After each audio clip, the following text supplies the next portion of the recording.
So, principles of Reformation, principles of building the wall or finishing the wall, um, and reforming the culture, which we said that the wall thing ties in with reform in the culture. You're solidifying the church where the influences of the world aren't creeping in to corrupt the church, and you're also setting a standard for the world outside the church. They see this is how the church is living. This is the way of righteousness. This is the way of life. This is um, this is what you do, and like setting a standard, making a mark in the culture. So here's our questions that we ask. What is our vision for reforming the culture? How do we establish dominion for God's kingdom? Because those are all the components that go into that. Nehemiah 6, verse 15 through 16 says, So the wall was finished on the 25th day of Elul in 52 days, and it happened when all our enemies heard of it, and all the nations around us saw these things, that they were very disheartened in their own eyes, for they perceived that this work was done by our God. That's exactly the reputation that we want to have. As we want people to look at Cornerstone, we want people to look at the teens of Regiment and say, God did that. These people have done it. This work that they're doing is from God. We don't want anybody to question. We don't want to think it's about us. We don't want to just have that reputation of we're holier than thou, although people are going to say that. Anytime you live righteously, you're going to have people that henpeck you that you're being too righteous because they're corrupt. You're going to have that, but that's not the point. The point is that people see God's hand is on these people. That's what we want. We don't want to just think, oh, that's the church where you have to live really strict and holy, and that's true. We need to be holy, but the point is they need to see that not that we're holy, but that God is making us holy. That God has blessed the work, and they can see the work. And they can perceive that this work is from God. I think you go to some churches and you can have a lot of people, and that can be a metric people look at. So if a big church, lots of people, God must be moving there, but that's not necessarily the case. We want them to see more than just people attend Cornerstone. We want to people that attend Regiment. We want them to see transformed lives, people walking in the power of God, living a godly life. So that's the point. That's the reason you build the wall. That's why you fortify the church. That's why you establish your Christian identity in a hostile world in the midst of those things. Okay. And so in building the wall, these are the components of why the wall needed to be finished. Is it was reestablishing godly authority and dominion in the public sphere. That's what we're trying to do. It was reestablished education in the law of God among the people. When they finished the wall to protect Jerusalem, it also reestablished that this is where the law of God is learned and taught.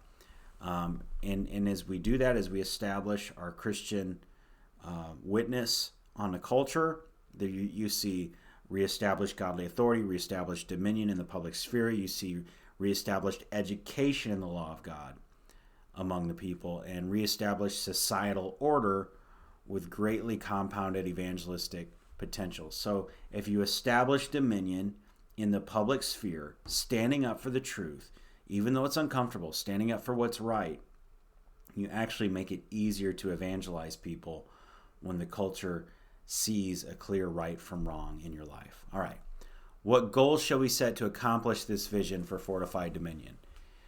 In Nehemiah chapter 1, and this is a bit fascinating, Nehemiah chapter 1, it says, The words of Nehemiah the son of Hakaliah, it came to pass in the month of Chislev in the 20th year, as I was in Shushan the citadel, that Hanani, one of my brethren, came with men from Judah, and I asked them concerning the Jews who had escaped and who had survived the captivity, and concerning Jerusalem. And they said to me, The survivors who are left from the captivity in the province are there in great distress and reproach. The wall of Jerusalem is also broken down, and its gates are burned with fire. And what's fascinating about this is the book of Nehemiah follows the book of Ezra. And in the book of Ezra, they build the temple. And they have revival under Ezra. Years later, Nehemiah asks, what's the condition? And it's like they're in distress and reproach, and the wall's broken down. And it's like, what's the result of the revival? Hardly anything. So they had a revival under Ezra. They had made repairs to the house of God. These are all our other components. They had rebuilt the ruins. They were rebuilding they had been begun rebuilding the ruins, but they backed off finishing the walls due to persecution in the public arena. So they had done everything right in terms of the church and what they needed to be doing, but they neglected the public sphere. They had persecution from people outside of Israel. So, well, let's not build that wall because we don't want to offend them by taking a bold public stance by completing this wall. So they backed off. What happened? 13 years after this great revival had passed, since they'd almost finished their job, they had revival, but because they were intimidated by their enemies, they went from revival to reproach and were in need of revival again. Nehemiah comes later and does in 52 days what Israel failed to do in 17 years. He finished the wall. So what happened? When you are just content to have a happy church that's serving God in the church and doing those things, and have a nice looking church. When you stop there and let the culture crumble around you, eventually it destroys your revival. No, what you do for revival, it's not just so that you have a feel-good church, and so that the church changes the culture. And that was the importance of finishing the wall. And that's what Ambassador Company is all about. So what is our goal? Our goal is to endure to the end and finish what we start. Let's not just be content with revival, although we want revival, because what happened is they needed revival again because they didn't reform the culture. So what plans are we to make to accomplish these goals? Nehemiah 2:17 through 18. Then I said to them, you see the distress that we're in, how Jerusalem lies waste and its gates are burned with fire.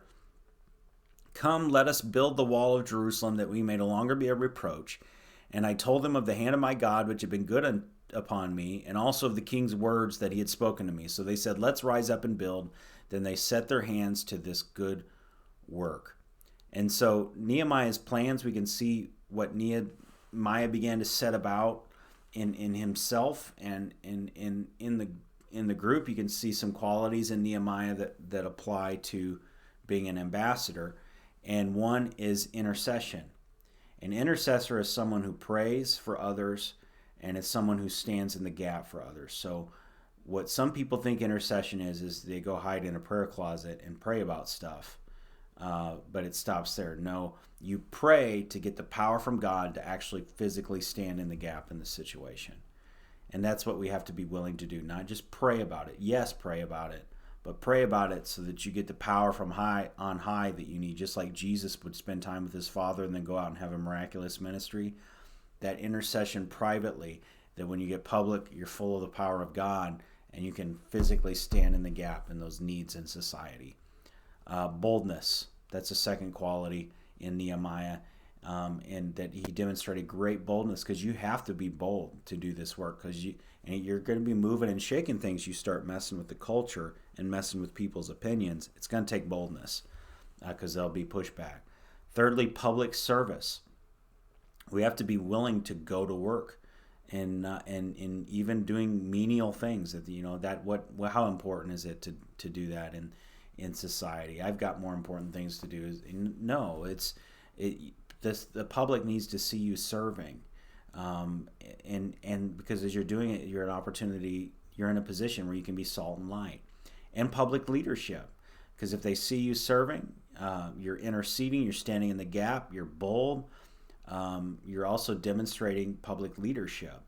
And all of those traits, I should say, were in Nehemiah, and they need to be in us. So that's our plan, is through intercession, boldness, public service, public leadership. We are reforming the culture. What should be our daily regimen? What can we be doing daily?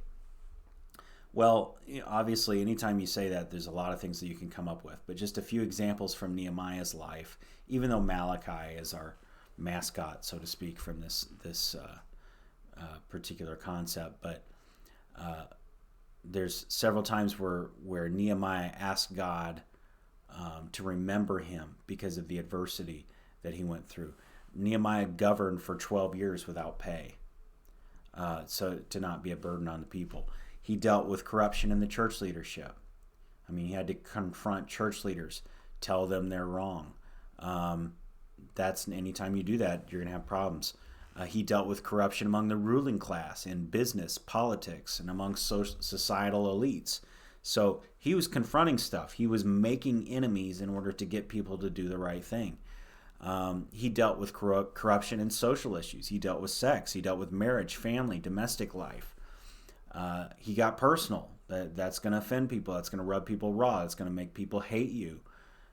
Just because, but those are fundamental things. They're important. And because they're so important, you get a lot of pushback. He dealt with corruption of the culture at large. He did a lot that basically we see in terms of daily regimen.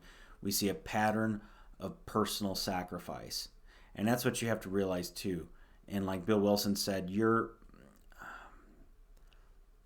measure of impact on society will be proportional to your willingness to sacrifice. It'll be proportional to your sacrifice. So we ought to have a daily regimen of personal sacrifice and let God bless us and promote us for being willing to do that. And if you're going to engage in the public sphere especially, there's going to be personal sacrifice involved. But as you do so, God is blessed, God is glorified, and you're setting wonderful things in motion that you won't necessarily feel or see in the moment, but you are changing lives, and it's worth it, okay?